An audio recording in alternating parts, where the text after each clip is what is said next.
Okay, please remember to keep your phones off and stay seated during our speaker. Now, please help me welcome our speaker, Cliff. Enthusiastically welcome. Thanks. Yep. I'm Cliff, still an alcoholic. I'm going to pick this pen up, otherwise I'm going to feel like I need to pick it up the whole time.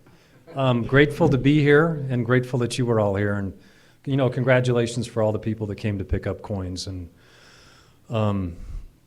Alcoholics Anonymous has been the world to me. You know, I celebrated 20 years. March 16th, 2002 is when I came into Alcoholics Anonymous and stayed until now.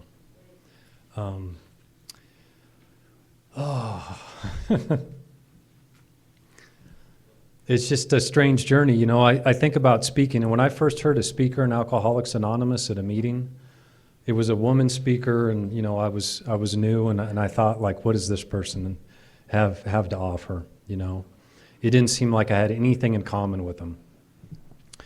And as I listened, though, I realized I have so much in common.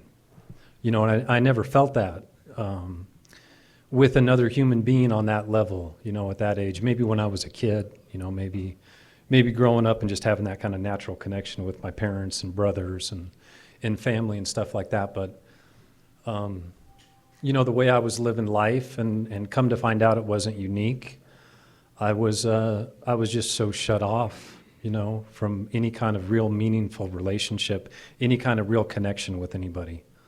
And it didn't feel comfortable sitting in a room full of people, you know, in Alcoholics Anonymous. And I went to big meetings. I had a lucky opportunity, I guess, in a way, to go to Australia. There was a meeting in Sydney, and it was like, you know, hundreds of people, and you get up and you speak at a podium like this in a meeting. You know, that's how you shared at a meeting. And it all just felt so uncomfortable to talk about what was going on for me in my life around people that I didn't know, especially when I was new. So when I walked into Alcoholics Anonymous, back on March 16th of 2002, somebody said something to another person in the meeting that had nothing to do with me, but I heard it. And it was, if nothing changes, nothing changes. And the first reaction I had to that was how pissed off I was that guy was, I felt like he was talking to me. You know, I felt like he was directing that comment directly to me. But the other thing was, I realized, like, I knew that I wanted to change. You know, I knew I didn't want to keep drinking, and I couldn't stop drinking. I didn't drink every day. You know, that was like a big excuse that I had for a long time. You know, I wasn't a daily drinker. I wasn't under a bridge with a bottle. I could go through the list of all the things that I wasn't. But unbeknownst to me, I was an alcoholic. You know, I just didn't know what that was. And I didn't know that I couldn't safely drink alcohol ever again if I was an alcoholic. That was another announcement that they laid on me when I came in here. Because on some level, I thought they were going to teach me how to drink without blacking out. You know, because that was my problem. My problem was I was blacking out, and if I didn't black out, then I would stop drinking, and I'd stop getting into so much trouble when I was drinking. I'd be in control of my drinking. The great illusion of every alcoholic is that he can one day enjoy and control his drinking.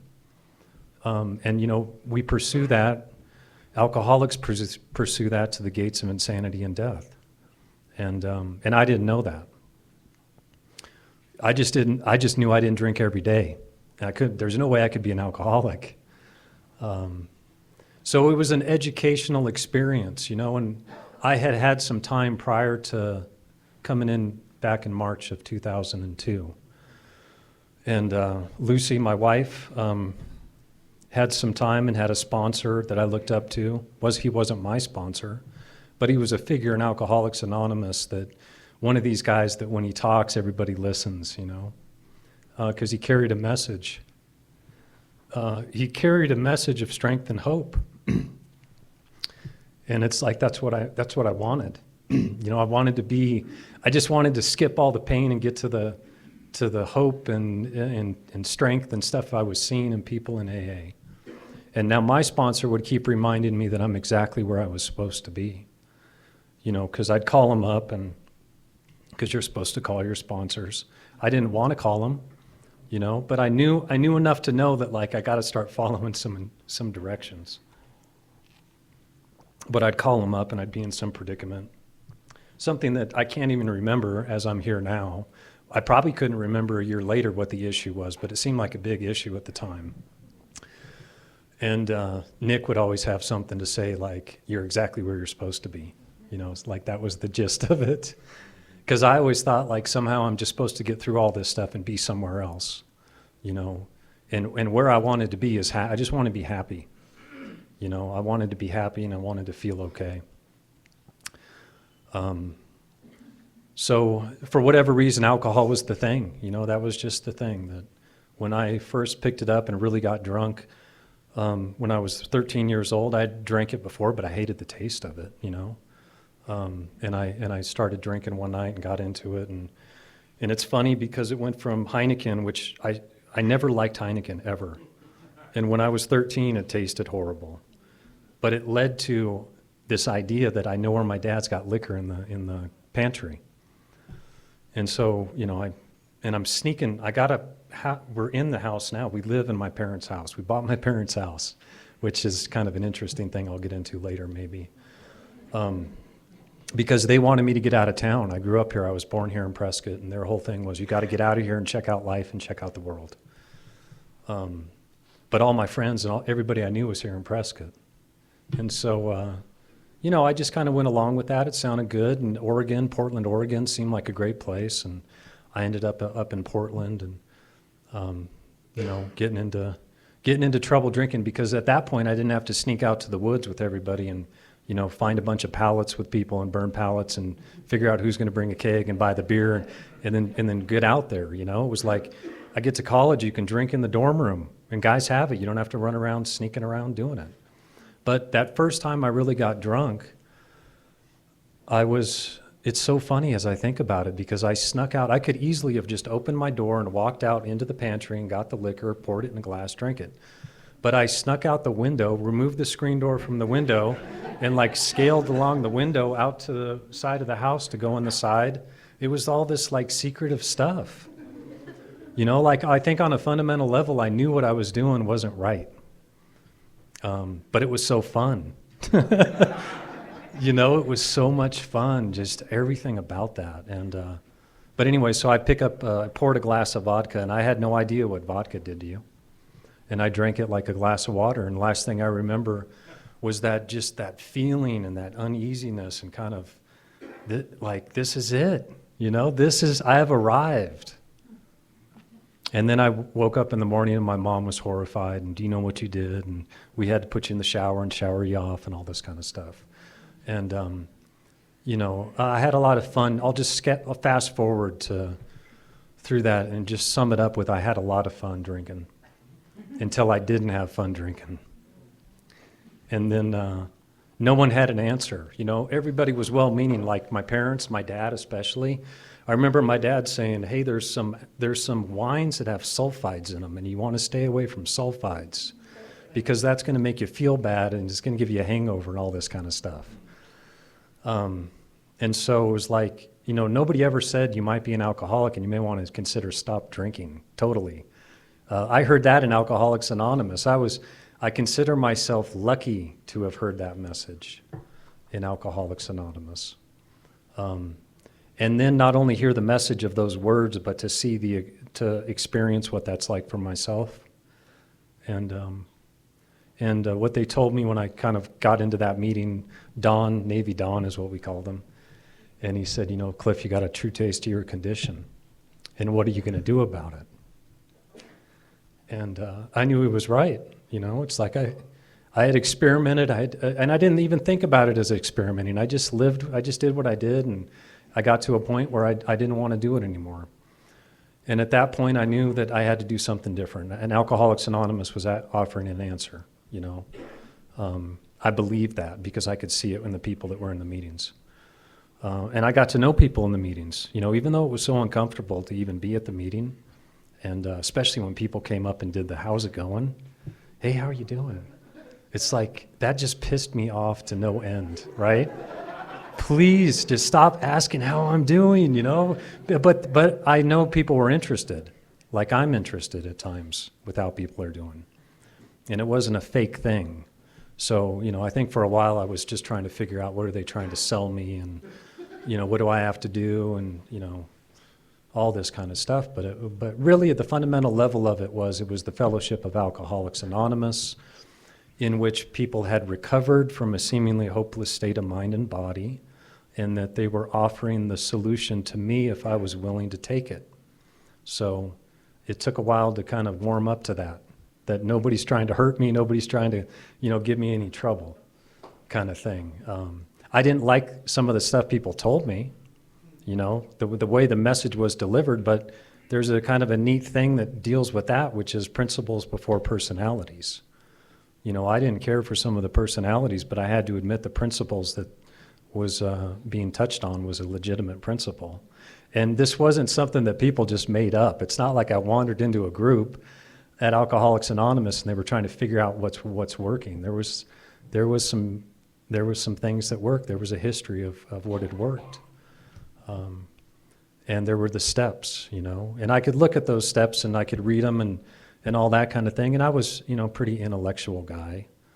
I think the big hang-up that I had among many hang-ups was the over-analysis of the whole thing, trying to figure it out.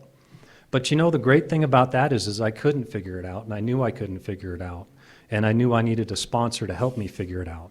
Now, I don't think I had the altruistic motive of I need a sponsor to help save my life until I did finally have that realization that Nick, my sponsor, was a father figure to me, and he saved my life. He gave me a life. Not in the sense of, here's what you need to do, but he gave me a life as to here's an example to live life, no matter how tough things get. And Nick was dying of AIDS, and I didn't really comprehend that as a newcomer. I didn't really take that in. I couldn't take that in. So we'd get together and he'd go through the book with me and we'd read the book and it was boring, I'm like, okay, when are we going to get to something good? It just seemed to this, and not like nothing was happening. I'm waiting for something to happen. And maybe that's because the way the book's written, Bill Wilson talks about having a bright light experience. And, they kind of deal with that with the spiritual experience, which is more likely than not, it's going to be of the educational variety. And I didn't know it was happening to me until probably it already happened to me. It's like I called Nick one day, I'm complaining about something. He says, "Did you drink today?" And I said, "No."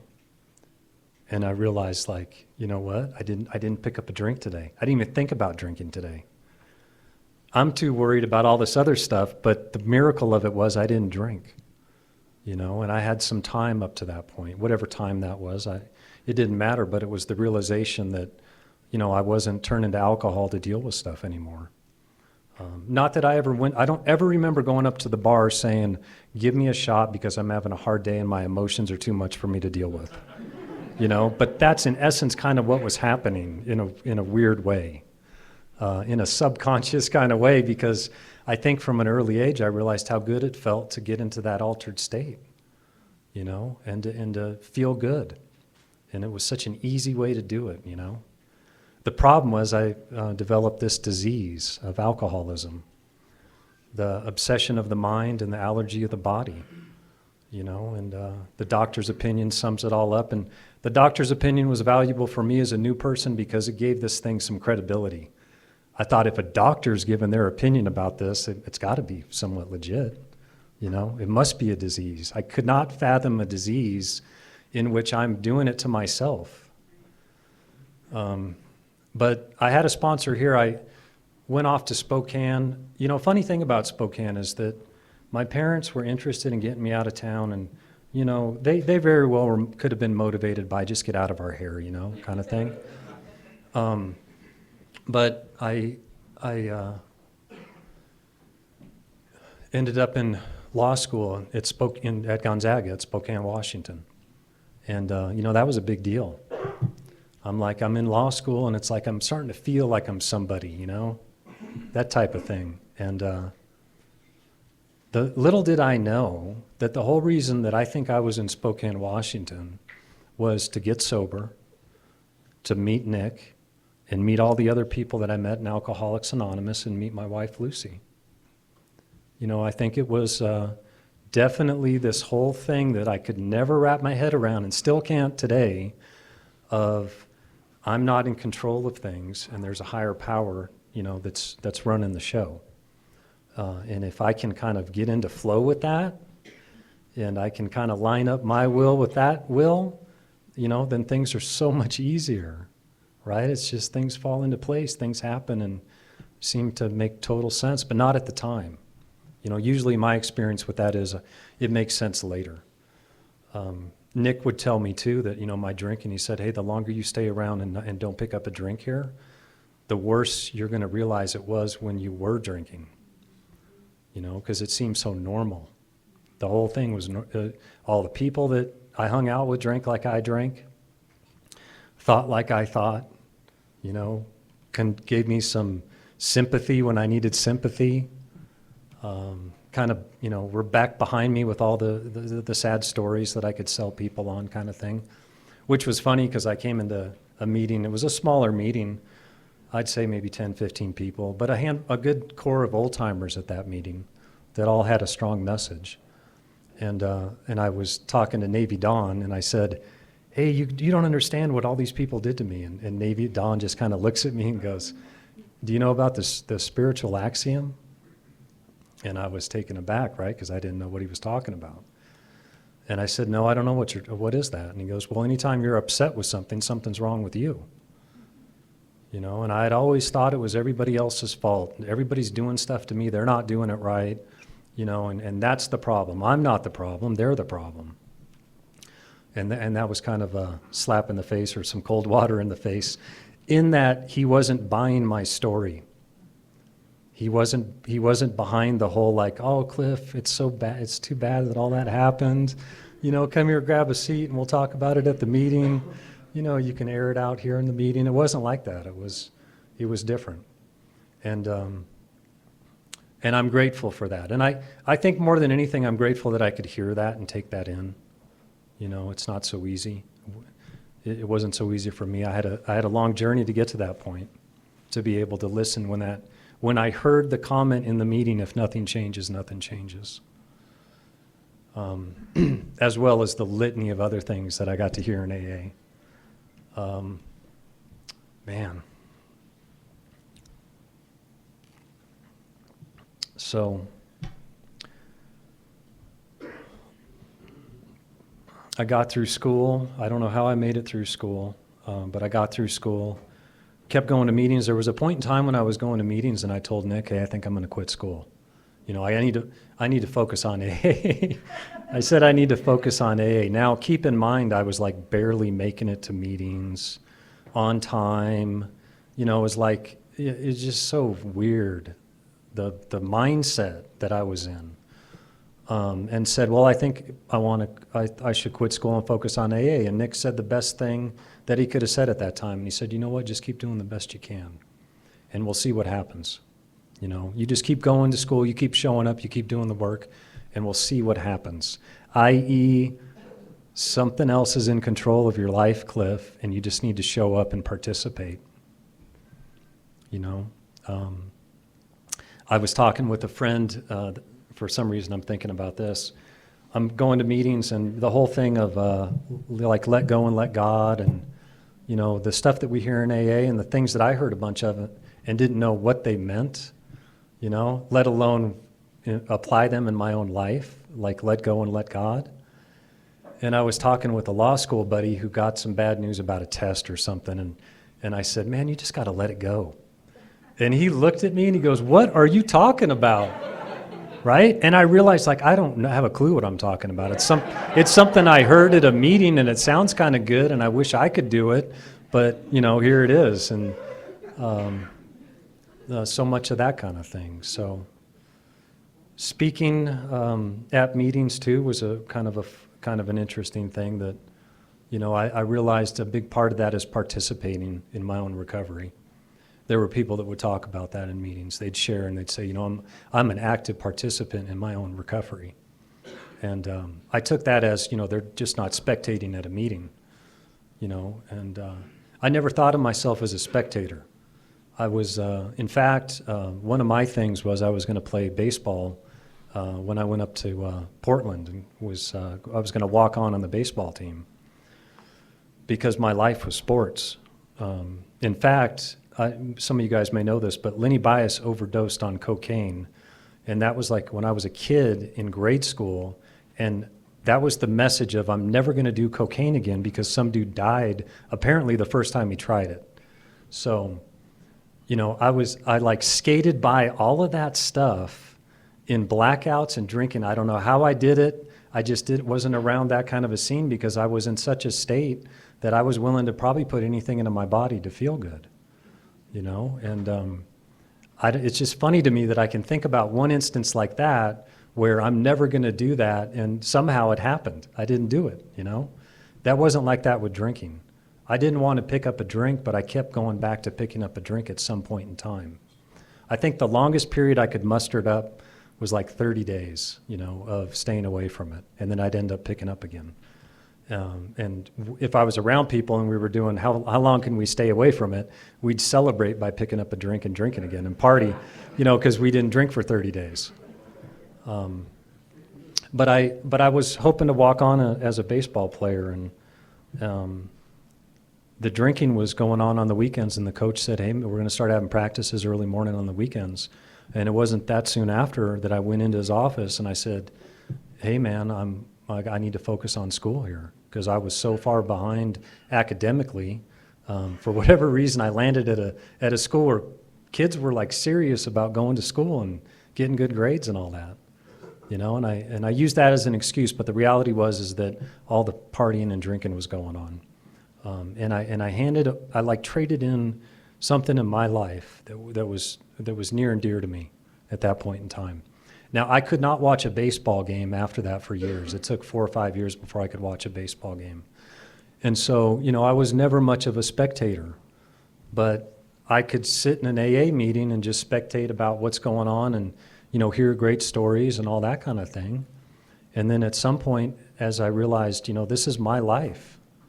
I need to start picking up the tools that have been laid out here in Alcoholics Anonymous and start, doing this deal. And Nick was in my corner. Nick and all the other people that were in that meeting were in my corner.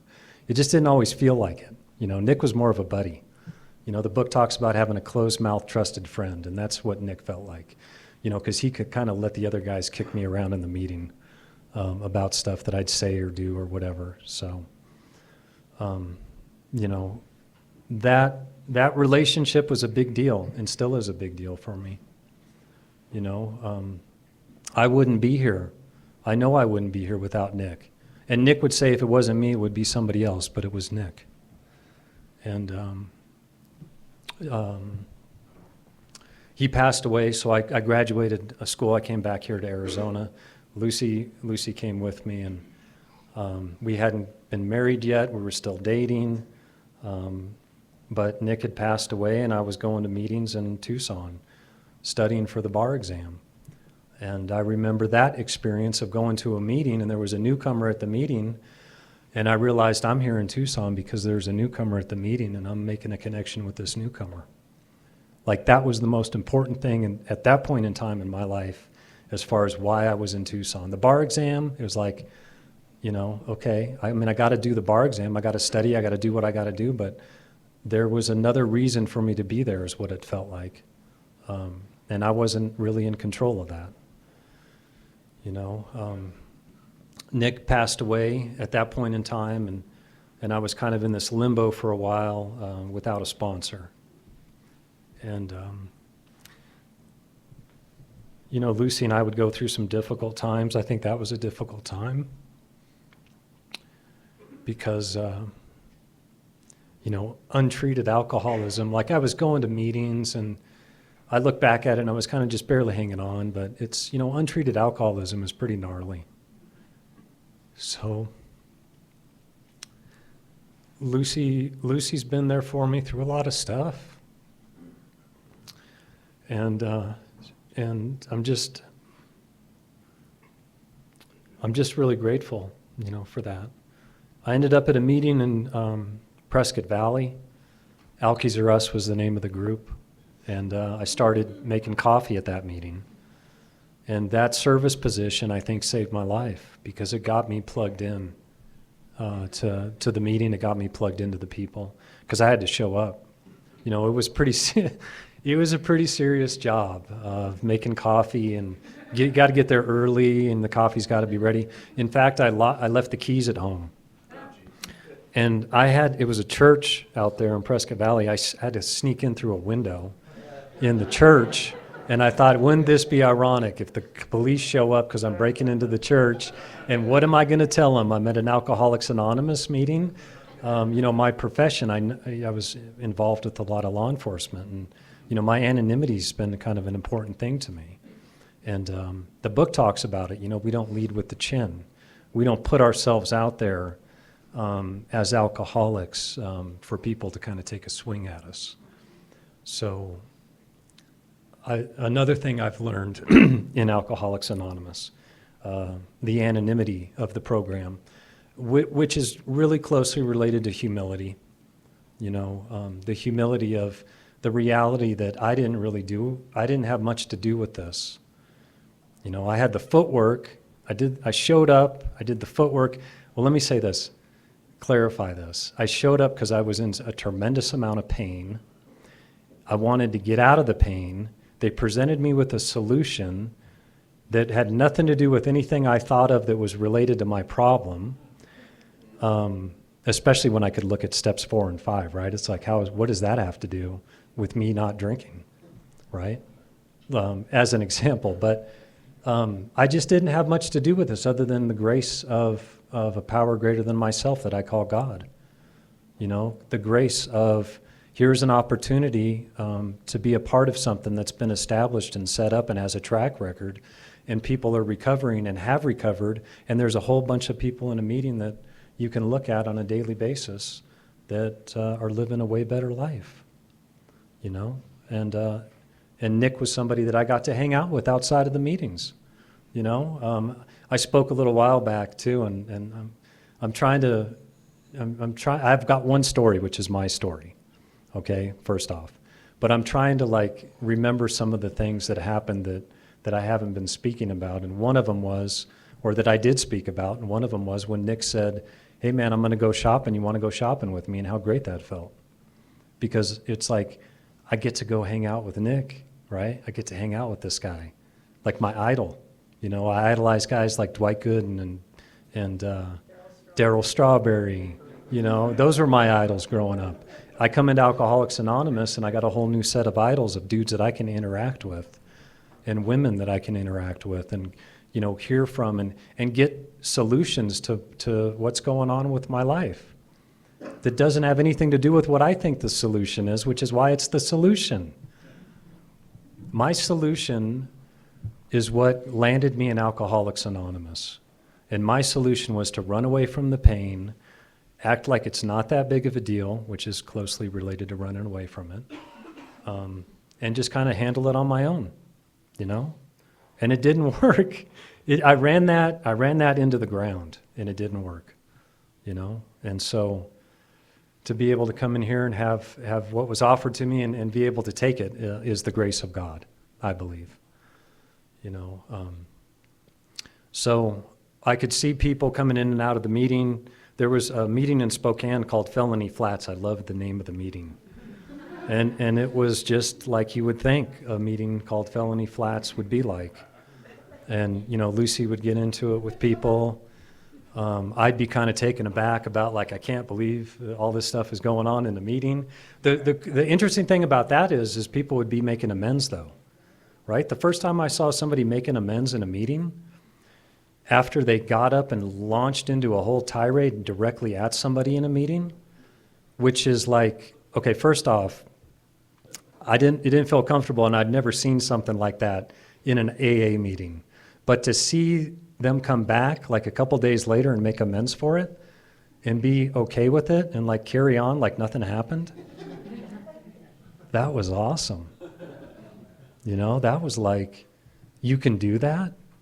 You can make up right away and be friends, you know? And you don't have to like everybody type thing, but you can be in the same room together and talk about stuff and then argue again later. That was neat. That was neat stuff. That was AA in action. We'd go to small meetings, you know, to put some perspective on how important being a part of a home group and being a part of a fellowship thing. We'd go to meetings there in Spokane where they had one meeting a week. Little communities outside of Spokane, up by the border, up there by Canada. We'd kind of take a little trip. Our meeting would go and, you know, do the potluck stuff, which was fun because you got to have food, right? Like, get to hang out, have food, and it's outside, and it was always great weather, and it was fun. I love the outdoors, you know. So Nick tells me, hey, man, could you imagine going to only having one meeting a week? If you have a resentment at the meeting, you can't go to another meeting because there's no other meetings. And he would talk about hiding out in Alcoholics Anonymous. You know, that you got to be careful that you're not hiding out in Alcoholics Anonymous, which is, you know, not dealing with amends that come up as they come up. But that Felony Flats meeting, somebody passed away, like literally outside the meeting. You know, they died outside the meeting, drunk. I think they were drunk. They were dead. They were dead, and they were probably drunk, and it was. It was like the most real reminder of this disease, like right there, like that's, you know, like that's what can happen. And you know, they'd also talk about frothy emotional appeal seldom suffices. So it's like, you know, I mean, people can talk about that kind of thing and can even see that kind of a thing, but I think until internally you get to the point of like, you know, I don't want to do this anymore. It doesn't really matter. So in a way, alcohol kind of was helpful for me. I think that was the thing that beat me into a state of reasonableness. And I had no other choices. I was defeated. I was beat down. I had really no other choices. I think I was touching on something earlier that I got off topic about, and that was that, you know, intellectually I had to figure this whole thing out, but I knew I couldn't figure it out because I'd hear people talking about stuff, and it didn't make much sense as far as the program. And I'd look at the steps up there, and I'd think, that doesn't make a lot of sense either. You know, like, why do I got to do all that stuff? And I knew I had to have a sponsor because I needed somebody to help me figure this out, right? And the figuring out was doing it. The whole figuring out of all this was just doing it. That's the only way that I've ever figured anything out, is actually doing it, trial and error. You know, and the miracle of the whole thing is I didn't pick up a drink. Another funny analogy, now it's Lent, and so being a Catholic, a good Catholic as best I can be, I give up stuff for Lent. And the big thing is meat on Friday. It's funny because there'll be an occasional Friday where I'll be eating meat and thinking, shit, isn't it Friday today? I'm not supposed to be eating meat today. Like I totally forget about it, and I'm just sitting there eating meat. I haven't done that with alcohol for 20 years. I haven't all of a sudden opened up a can of whatever and started drinking and thinking, oh my God, I'm an alcoholic. I'm not supposed to be drinking. I can't believe I'm drinking. It just hasn't happened. All this other stuff in my life seems to end up in that thing where I forget something, or, you know, absent-minded, and I feel bad about it, right? I feel bad that I'm eating meat on Friday. But it truly is a miracle as an alcoholic to not pick up a drink, you know, for something that was so normal and easy to do, and like, this is just what I did, you know, this is what I did, and this was all the people I hung out with did was drink. And it never felt like anything was wrong until it did. So, looks like I got about 10 more minutes.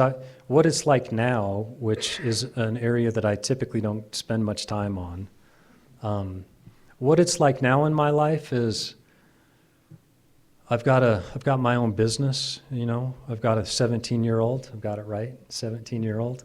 I've got Lucy, who we've been married about 17 years, maybe more than that. We got married a little bit before he arrived.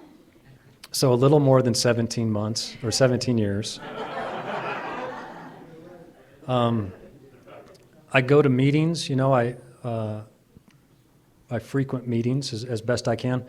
I get busy with my job, you know, I get busy with life, and I don't think there's anything wrong with that, you know, but if I don't make it to meetings, and if I don't kind of, you know, do some of the stuff that I've grown to do in Alcoholics Anonymous, like I have a morning routine that I never used to have, you know. Typically my mornings I would just get up and go out the door and, you know, conquer the day. And it felt like I was kind of in combat, basically like trying to fight everybody and get everything I needed and like all that. So I've gotten into a pretty good routine of taking some time in the morning of prayer and meditation.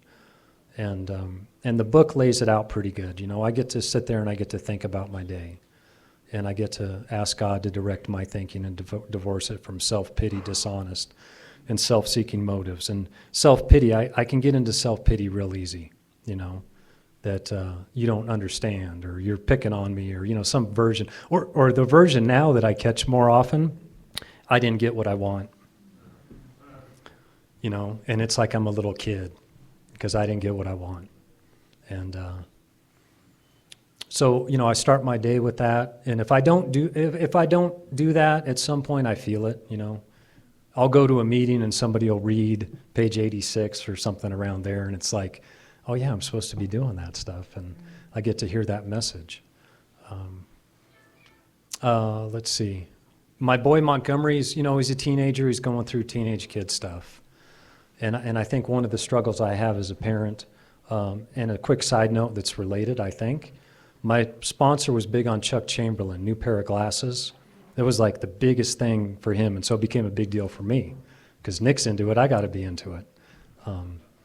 And new pair of glasses, Chuck Chamberlain, you know, there's some stuff in there that's pretty good. And I try to learn as best I can from different things, reading stuff or hearing stuff, and, you know, letting people be, you know, letting my boy experience the things that he needs to experience. You know, and part of that is experiencing difficult things in life, and struggling. And, you know, getting up for school. I remember one day not too long ago, I said, hey man, you know, you're in 11th grade now. We've been doing this since kindergarten, or at least first grade. You know, we get up for school and you go to school. That's like the deal. And he's sleeping in. And like, I forget how I slept in as a kid, right? All of a sudden I'm the perfect parent and I'm laying that trip on my boy. But the biggest thing about it is that I told him one day, I go, look, man, I don't want to be fighting with you in the morning. It's a total bummer to start the day in a big argument and fighting about getting up to go to school, you know? And the minute that I started to relate to him about I understand what it's like, because that's how I used to be when I was a kid, there was a little bit of relating to him and maybe understanding, bless you, maybe understanding, rather than the kind of preaching thing that I never cared for as a kid.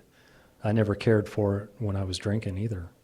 You know, when they told me, hey, you better go check out AA, they didn't say you better. They said, hey, you should go check out an AA meeting.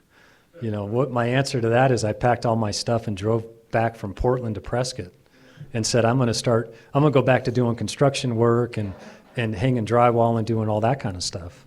You know, school's the problem. So I never appreciated people preaching at me, and sometimes I forget. You know, I forget that when I'm dealing with people, you know, especially my boy.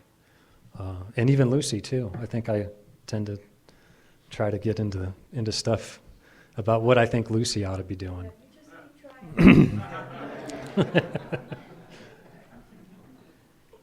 So, you know, my life overall, it's night and day. It's a night and day thing. And there's days where I sit and I think, where did I ever have time to drink? You know, but I made time. I cut everything else out of my life that I could, and I made time to drink. And and deal with all that stuff. And now I can't even imagine that. I can't even imagine finding the time to do that. Being busy working and having fun and doing stuff. Dan, my sponsor, and I spent some time in San Diego going to some college basketball games, and that was a cool thing. That was a fun thing in Alcoholics Anonymous, that we all commented about $15 for a beer at the game. It's like a small fortune these days. And that wouldn't be enough, we'd probably be sneaking stuff into the game. So I'm internally grateful for Patrick asking me to come and talk. Thank you very much. It's an honor to speak in Alcoholics Anonymous. I hope something I said resonates, with somebody, and even if it resonates with one person, it's a good purpose to be up here being able to share my story that way, because that's just what I do. I asked me to speak, and I'm happy to come speak, and it's my experience, strength, and hope that Alcoholics Anonymous has given me a life beyond my wildest imagination. And I'm grateful to be here. Thanks.